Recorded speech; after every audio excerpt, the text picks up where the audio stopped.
തണൽ agro farm and nursery, Cheruvanchery. കേന്ദ്ര വഖഫ് ഭേദഗതി ബിൽ 2024 മുസ്ലിം സമുദായത്തിന് ഒരിക്കലും അനുവദിച്ചു കൊടുക്കാൻ കഴിയാത്തതാണെന്ന് സമസ്ത സംസ്ഥാന ട്രഷറർ പി ഉമർ മുസ്ലിയാർ.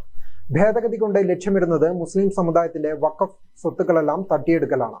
ന്യൂനപക്ഷ സമൂഹത്തെ അവഗണിച്ചുകൊണ്ട് ഇവിടെ ആരെങ്കിലും ഭരിക്കാമെന്ന് വ്യാമോഹിക്കുന്നുണ്ടെങ്കിൽ അത് നടക്കില്ലെന്നും അദ്ദേഹം പറഞ്ഞു. സുന്നി മഹല്ല് ഫെഡറേഷൻ കണ്ണൂർ ജില്ലാ കമ്മിറ്റിയുടെ നേതൃത്വത്തിൽ കേന്ദ്ര വഖഫ് ഭേദഗതി ബിൽ 2024 പിൻവലിക്കണമെന്നാവശ്യപ്പെട്ട് കണ്ണൂർ വിമാനത്താവളത്തിലേക്ക് നടത്തിയ മാർച്ചും ധർണയും ഉദ്ഘാടനം ചെയ്ത് സംസാരിക്കുകയായിരുന്നു അദ്ദേഹം.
ഈ രാജ്യത്ത് ജീവിക്കുന്ന മുസ്ലിം സമുദായത്തെ പാർശ്വവൽക്കരിക്കാനും ജീവിക്കാൻ അവകാശമില്ലാതെയാക്കാനും ആര് തുനിഞ്ഞാലും നേരിടും.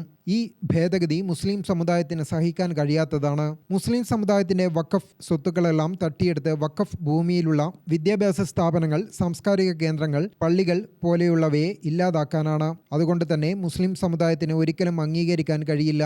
ഇതിനെതിരെ നിയമ നടപടികളുമായി മുന്നോട്ടു പോകുമെന്നും അദ്ദേഹം പറഞ്ഞു. അയാളുടെ ജീവിതകാലത്തും അയാളുടെ മരണശേഷവും അവസാനം പരലോകത്തും അദ്ദേഹത്തിന്റെ ജാരിയായ സദഖയായി പരിഗണിക്കപ്പെടുന്ന ഒരു വലിയ ഇബാദത്തിന്റെ ഭാഗമായി പരിഗണിക്കപ്പെടുന്ന ഒരു മഹത്തായ സംഗതിയാണ് വഖഫ് എന്ന് പറയുന്നത്. അത് മുസ്ലിം സമുദായത്തെ സംബന്ധിച്ചിടത്തോളം അതിലെന്തെങ്കിലും ഭേദഗതി വന്നു കഴിഞ്ഞാൽ അവരുടെ ഇബാദത്തിൽ ഭേദഗതി വരുത്തുന്ന ഒരവസ്ഥ വരും. അതുകൊണ്ട് തന്നെ ഇത് ഞങ്ങൾക്ക് സഹിക്കാൻ കഴിയാത്തതാണ്.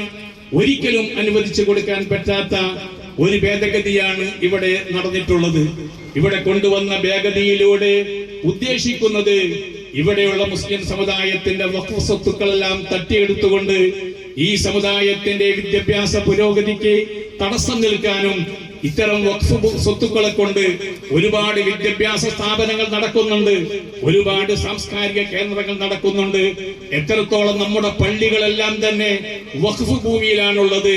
ആ വഖഫ് ഭൂമിയെ സ്ഥിതി ചെയ്യുന്ന പള്ളികളെ പോലും ബാധിക്കുന്ന ഒരു വലിയ അപകടകരമായ നിയമമാണ് ഇവിടെ കൊണ്ടുവന്നിട്ടുള്ളത്. ശരീരത്തിനും നിയമത്തിനും കത്തിവെക്കുന്ന ഇത്തരം പ്രവണത എതിർക്കുമെന്നും അദ്ദേഹം പറഞ്ഞു. മാർച്ച് 1 ഗേറ്റിന് പരിസരത്ത് സമാപിച്ചു. സമരത്തിൽ TK ഷെരീഫ് ഹാജി അധ്യക്ഷനായി. ബഷീർ വെള്ളിക്കോത്ത് മുഖ്യപ്രഭാഷണം നടത്തി. സംയുക്ത ജമാഅത്ത് ജില്ലാ സെക്രട്ടറി അബ്ദുറഹ്മാൻ കല്ലായി, മുസ്ലിം ലീഗ് ജില്ലാ president Abdul Kareem Cheleri, AK Abdul Baqi, KN Musthafa Haji, Shereef Baqavi, TV Ahmed Darimi, Shaheer Pappinisseri, Sathar Koodali, Shoukath Ali Mattannur എന്നിവർ സംസാരിച്ചു. Gramika news, Mattannur.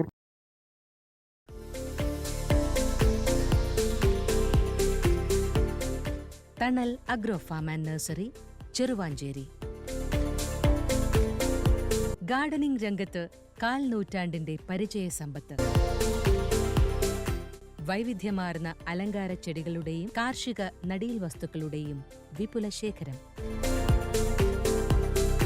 Wholesale retail രംഗത്ത് 100 കണക്കിന് സംതൃപ്തരായ ഉപഭോക്താക്കൾ. വിദഗ്ധരുടെ മേൽനോട്ടത്തിൽ ഗാർഡനിംഗ്, ലാൻഡ്സ്കേപ്പിംഗ് ആൻഡ് മെയിന്റനൻസ് എന്നിവ ചെയ്തു കൊടുക്കുന്നു.